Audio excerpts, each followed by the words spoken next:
estarei aqui, porque quando eu mais precisei...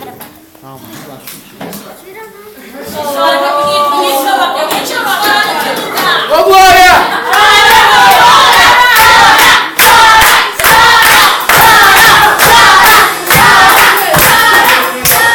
É, Senhor. Quando eu mais precisei, foi ele que esteve do meu lado. Vai lá, Tom. Estou falando, vai lá, ou já tá lá.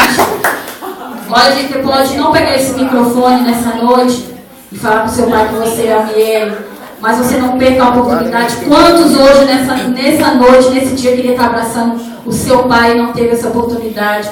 Irmãos, eu tive um pai, não é falando mal do meu pai, mas eu tive um pai muito difícil. Para conseguir um abraço dele, é raro. Então esse dia dos pais para mim é muito importante, porque é um dia de te dar coragem de ir lá e falar assim: feliz dia dos pais, eu te amo.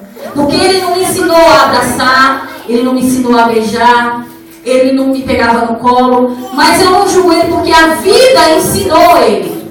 A vida dele foi tão dura que ele achou que ele tinha que viver, ele achou que ele tem que viver o resto da vida dele dessa maneira.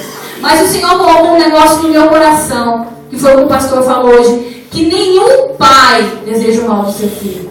Que todo pai, ele tem o seu jeito de amar. E pai é pai. Irmãos, não perca a oportunidade de dizer: pai, eu te amo. Porque pode ser hoje, irmãos, o último dia. Às vezes as pessoas falam assim: ah, você apela muito, mas não, essa é a vida.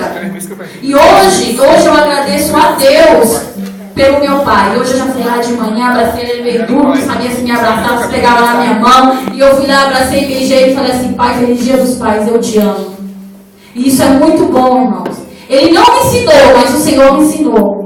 Que é muito bom você dizer eu te amo. Porque pode ser a sua última oportunidade. E você que está aqui nessa noite, não perca a oportunidade de abraçar o seu pai. Vocês que estão aqui, eu convido vocês que têm seus pais aqui, vá lá agora e dê um abraço dele, em nome do Senhor Jesus.